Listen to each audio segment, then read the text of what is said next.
पुणे जिल्ह्याची होती। आमचे सर्वांचे नेते दिवंगत नेते अजितदादा पवार साहेब, खरं तर ते नेहमी ही बैठक आयोजित करायचे, परंतु आज आपल्या राज्याचे उपमुख्यमंत्री सुनेत्रावहिनी पवार यांनी जिल्ह्यातील आजी माजी आमदार आणि प्रमुख फक्त पदाधिकारी यांची ही बैठक आयोजित केली होती। आणि या बैठकीमध्ये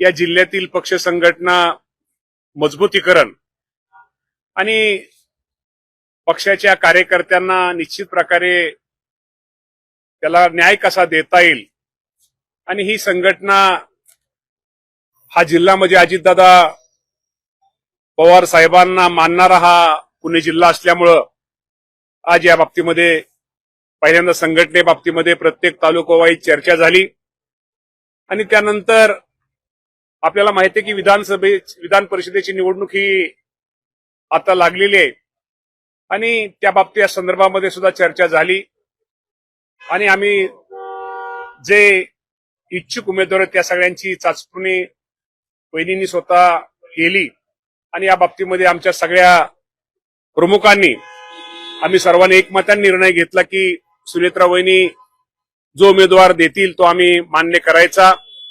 आणि आपल्या सगळ्यांना माहिती आहे की ही निवडणूक महायुतीच्या माध्यमातून निवडणूक लढवायची, शेवटी हे तिन्ही पक्ष एकत्र बसून निर्णय घेतील। आणि पुणे जिल्ह्याचा जर विचार केला तर पुणे जिल्ह्यामध्ये राष्ट्रवादी काँग्रेस पक्षांच्या मतदारांची संख्या ही जास्त असल्यामुळं तो पुणे जिल्ह्यात पुणेचा हक्क हा राष्ट्रवादी पक्षाचा आहे हे आम्ही वहिनींना सांगितलं। आणि या बाबतीमध्ये राज्याचे मुख्यमंत्री देवेंद्र फडणवीस साहेब, एकनाथजी शिंदे साहेब आणि वहिनींची आणि आमच्या प्रमुख पक्षाच्या पदाधिकाऱ्यांची, आमच्या पक्षाचे अध्यक्ष असतील, या सर्वांशी चर्चा होईल आणि या चर्चा होऊन पुणे जिल्ह्यामध्ये आम्ही महायुतीच्या माध्यमातून राष्ट्रवादी काँग्रेस पक्ष ही निवडणूक लढवेल। 344 पेक्षा अधिक जागा आहेत, 300 जण इच्छुक होते। इच्छुक पक्षामध्ये आमच्या खूप जण इच्छुक आहेत, त्यांची इच्छा असणं साहजिक आहे, पण या जरी इच्छुक जरी संख्या जास्त असली तो अधिकार आम्ही सुनेत्रा वहिनी पवार यांना दिलेला आहे। 344 जागा आपण लढवणार। उमेदवार सुनेत्रा वहिनीला अधिकार दिल्यानंतर तो शहरातला आहे का जिल्ह्याच्या ग्रामीण भागातला आहे तो सुनेत्रा वहिनीने तो ठरवायचा आहे। 344 पेक्षा जास्त आपल्याकडे 344 पेक्षा जास्त मतदार आहेत आपल्याकडे। तसं बघायला गेलं तर दावा भाजपनं पण केलाय, भाजपचे पण 3 नावं चर्चेत आहेत। राष्ट्रवादी महायुती शेवटी प्रत्येक पक्षाला निवडणूक लढवण्याचा पूर्ण अधिकार आहे। शेवटी प्रत्येकाला निवडणुकीसाठी इच्छुक असणं, पक्षाची निवडणूक असणं काय चुकीचं नाहीये, पण जरी असलं तर शेवटी ह्या इथं जिल्ह्याचा जर विचार केला मध्ये तर इथं मतदारांची संख्या ही राष्ट्रवादी काँग्रेस पक्षाची ज्यादा असल्यामुळं हा इथला हक्क हा राष्ट्रवादी काँग्रेस पक्षाचा आहे। जागेवर शिंदे गटांनी दावा केलेला आहे।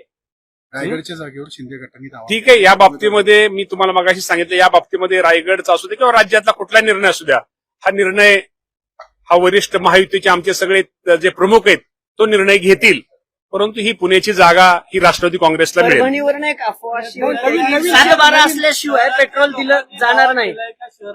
परभणीमध्ये मी मगाशी तुम्हाला सांगितलं की इथं 7-12 असल्यावर डीजे वगैरे हे अत्यंत चुकीचं आहे। या बाबतीमध्ये आम्ही सगळ्या कलेक्टरांना सूचना देण्यात येतील। खरं तर मी आपल्या माध्यमातून माझ्या राज्यातील शेतकरी बांधवांना कळवू इच्छितो की खरंच आजही राज्यामध्ये पेट्रोलचा आणि डिझेलचा साठा हा व्यवस्थित आहे। विनाकारण कुणीतरी अफवा पसरवतं, त्यामुळे पेट्रोल पंपावरती रांगा लागतायत आणि त्यामुळे 20% खप हा सेल हा वाढलेला आहे। त्यामुळे विनाकारण ह्या गैरसमजुतीमुळे हा सेल रांगा लागतायत। कुणाही रांगा लावायची गरज नाही। कालच या राज्याचे मुख्यमंत्री देवेंद्र फडणवीस साहेबांनी सगळ्यांना आश्वासित केलेले, जाहीर केलेले की डिझेल पेट्रोलचा साठा आपल्या राज्यामध्ये व्यवस्थित आहे। संजय शिरसाट म्हणतात राष्ट्रवादीचे काही आमदार त्यांच्या संपर्कात खरंच अशी काही आहे का? संजय शिरसाट खूप मोठे नेते, त्यामुळे ते काय म्हणतात हे मी त्यांच्यावरती मी पण म्हणू शकतो ते असंही म्हणणं चुकीचं आहे। मी असं म्हणणं चुकीचं आहे। असं कुठलाच आमदार कोणाच्या संपर्कामध्ये नाहीये आणि संपर्क शेवटी महायुती म्हणून आम्ही सगळे एकत्र आहोत। समजा एखादा मी एकनाथ शिंदे साहेबांकडे गेलो, मी देवेंद्र फडणवीस साहेबांकडे गेलो किंवा संजय शिरसाट सुनेत्रा वहिनी पवारांकडे आले, याचा अर्थ कोण कुठं पक्षात जातो असं नाहीये। आम्ही सगळे बरोबर आहेत। हा अनंत परांजपेचा तो विषय वेगळा आहे. ते पक्षाचा राजीनामा देऊन आमच्यातून बाहेर गेलेले आहेत. सुनील तटकरे काल म्हणले की आमच्यातला वाद जो आहे तो मिटलेला आहे, मात्र सुनेत्रा पवार असतील किंवा पक्षाची अजून त्याच्यावर भूमिका नाही आलेली. 100% वाद मिटलेला वाद नाहीयेच. खरं तर काही लोकांनी चुकीचं दाखवलेलं. आमच्यात वाद कुठलाही नाहीये, नव्हता, पुढे राहणार नाही. खत आणि युरियाचा काही वेगळे नियमावली कर्जमाफीच्या बाबतीमध्ये राज्याचे मुख्यमंत्री देवेंद्र फडणवीस साहेबांनी ज्याप्रमाणे जाहीर केलेले 30 जून पूर्वी या राज्यातील माझ्या सर्व शेतकऱ्यांची कर्जमाफी 2 लाख रुपयापर्यंत कर्जमाफी ही 30 जूनच्या अगोदर दिली जाईल. विधान परिषदेच्या किती जागा राष्ट्रवादीला पाहिजेत आणि नवीन चेहऱ्याला संधी असणारी का जुन्या चेहऱ्याला संधी देणार? नवीन जुन्या चेहऱ्याचा विषय नाही. आम्ही एकमुखी अधिकार तो सुनेत्रा वहिनी पवार यांना दिलेला असल्यामुळं या बाबतीमध्ये सुनेत्रा वहिनी योग्य तो निर्णय घेतील. पण किती जागा पाहिजेत? जागा वगैरे किती म्हणण्याचा विषय नाही. हा विषय आजची मिटिंग फक्त पुणे जिल्ह्याची, ही मिटिंग काय राज्याची नव्हती. पण पुणे जिल्ह्याची जागा आमचा हक्क आहे. आमच्या मतदार आमच्याकडे ज्यादा आहेत, त्यामुळे ही जागा पुण्याची जागा राष्ट्रवादी काँग्रेसला निश्चित प्रकारे मिळेल. आंदोलन सुरू आहे. ही जागा शहरातल्या राष्ट्रवादीच्या नेत्यांना शहरात द्यायची का ग्रामीण भागामध्ये द्यायची, तो पूर्ण अधिकार सुनेत्रा वहिनींचा आहे. आंदोलन सुरू आहे. तिथं प्रसाद लाड त्यांच्या भेटीसाठी राडा झालेला. तिथं पोलिसांनी काही कार्यकर्ते त्यांना मारहाण सुद्धा केली. मी विनाकारण ही अजून मला माहिती झाली नाही. माहिती घेतल्याशिवाय मी बोलणं बरोबर नाहीये. माहिती घेऊन निश्चित प्रकारे मी आपल्याशी बोलेन. युरिया आणि डीओपीचा तुटवडा आहे, टंचाई सुरू आहे. आता खरीप पूर्व मशागतीसाठी अडचणी येत आहेत.